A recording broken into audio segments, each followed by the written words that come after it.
മുത്തും പവിഴവും അമൂല്യരത്നങ്ങളുടെ പട്ടികയിൽ പ്രധാനപ്പെട്ടവയാണ് ഇത്. പവിഴം എന്നാൽ എന്താണ്? പ്രശസ്ത പ്ലാനറ്ററി ജെമോളജിസ്റ്റ് ഉണ്ണികൃഷ്ണൻ ശിവ സംസാരിക്കുന്നു. Gems world.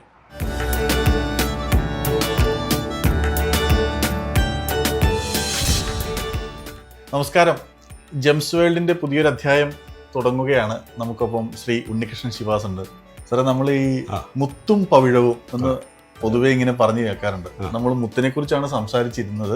ഈ പവിഴം എന്നത് എന്താണ് ശരിക്കും? എല്ലാം രണ്ടും കടലിൽ നിന്ന് കിട്ടുന്ന കടലിൻ്റെ ഒരു അമൂല്യമായ വിഭവമാണ് മുത്തും പവിഴം. ഭൂമിക്കടിയിൽ നിന്ന് കിട്ടുകയില്ല, കടലിൽ നിന്ന് മാത്രമേ കിട്ടുള്ളൂ. ജലാശയങ്ങളിൽ നിന്ന്. അത് കടൽ ജീവിയാണ്. കൊറേലിയം റബ്രം എന്ന് പറയും കടൽ ജീവി. അത് അതിൻ്റെ ആഗോളതലത്തിലുള്ള അതിൻ്റെ ഒരു ശാസ്ത്രീയ നാമം അത് കൊറേലിയം റബ്രം. ഫുൾ കാൽഷ്യം കാർബണേറ്റ് അതിനകത്ത്. അതിങ്ങനെ വളർന്ന് 30 മീറ്റർ മുതൽ ഒരു 100 മീറ്റർ വരെ വെള്ളത്തിനടിയിൽ താഴ്ചയിൽ അതുണ്ടാകുന്നത്.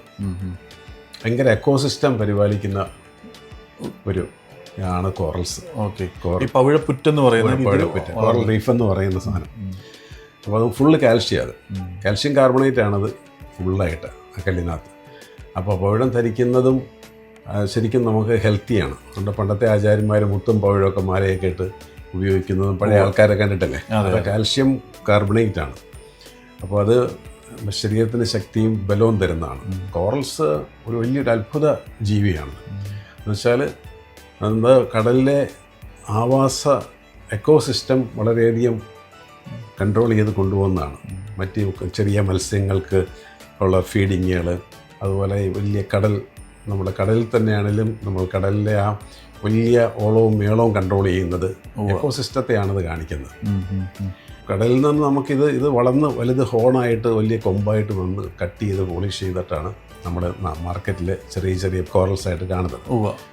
റെഡ് കോറലുണ്ട്, വൈറ്റ് കോറലുണ്ട്. റെഡ് കോറൽ എന്ന് പറഞ്ഞാൽ ചെമ്പവിഴം, വൈറ്റ് കോറൽ എന്ന് പറഞ്ഞാൽ വെൺപവിഴം, വെളുത്ത പവിഴം. ഏത് സ്ഥലങ്ങളിലാണ് ഇത് കൂടുതൽ?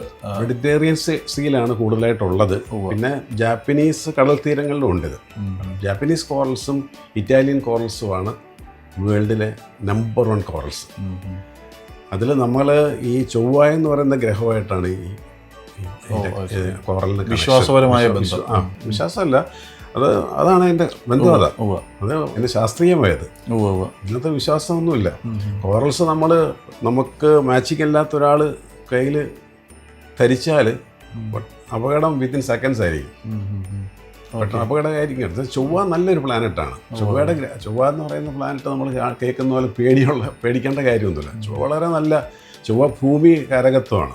ധരണീഗർഭ സംഭൂതം എന്നാണ് പറയുന്നത്. ധരണീഗർഭ സംഭൂതം വിദ്യുത് കാന്തി സമപ്രഭം കുമാരം ശക്തികസ്തംഭം മംഗലം പ്രണമാമിക എന്ന് പറയുന്നത്. മംഗലം എന്ന് പറഞ്ഞാൽ ചൊവ്വ. വിദ്യുത് കാന്തി സമപ്രഭം എന്ന് പറഞ്ഞാൽ ഇലക്ട്രോ മാഗ്നറ്റിക് വേവ്സ് അതിനകത്തുനിന്ന് വരുന്നു എന്ന് പോലും മീനിങ് വരുന്നുണ്ട്. ധരണി എന്ന് പറഞ്ഞാൽ ഭൂമിയുടെ ആളാണ്. അപ്പം ഇങ്ങനെയുള്ള ഒരുപാട് കാര്യങ്ങളുണ്ട്. പിന്നെ ചൊവ്വ എന്ന് പറയുന്ന ഗ്രഹത്തിൻ്റെ ആ കോസ്മിക് എനർജി അങ്ങനെ തന്നെ ഈ കല്ലിനകത്ത് സ്റ്റോർ ചെയ്ത് വെച്ചിരിക്കുക. അപ്പോൾ ആ രത്നം ധരിക്കുമ്പോൾ ഇതുമായിട്ട് ഈ ചൊവ്വ എന്നുള്ള അതേ രശ്മികളെ നമ്മുടെ ബോഡിയിലോട്ട് ഇത് കടത്തി വിടുക ചെയ്യുന്നത്. ഒരു ഔഷധ ഗുണം, പവള ഭസ്മം ഉണ്ട് ആയുർവേദത്തിൽ. ഇപ്പോഴും ഭസ്മം ഉണ്ട്. വലിയ കമ്പനികൾ, ഡാബർ പോലുള്ള കമ്പനികൾ ഉണ്ടാക്കുന്നുണ്ട് പവള ഭസ്മം. അത് നമുക്ക് ആ ഊർജ്ജസ്വലതയ്ക്കും ചൈതന്യവും ഐശ്വര്യം, ശരീരത്തിൻ്റെ ശക്തിക്ക് വേണ്ടിയിട്ടാണ്. അപ്പോൾ ശക്തിയാണ് ഇതിനകത്ത് അടങ്ങിയിരിക്കുന്നത് ചൊവ്വയുടെ. അതുകൊണ്ടാണ് ഇത് വളരെ, നമ്മൾ ഒരു ജം കൺസൾട്ടേഷൻ ഒന്നും ഇല്ലാതെ ഒരിക്കലും കോറൽസ് വാങ്ങി ധരിക്കരുതെന്ന് പറയും. ഭംഗി കണ്ട് ധരിക്കരുത്. എന്തായാലും നമുക്ക് അതിൻ്റെ ഒരു വിശദാംശങ്ങളിലേക്ക് കടക്കാം അടുത്ത എപ്പിസോഡിൽ. ഷുവർ.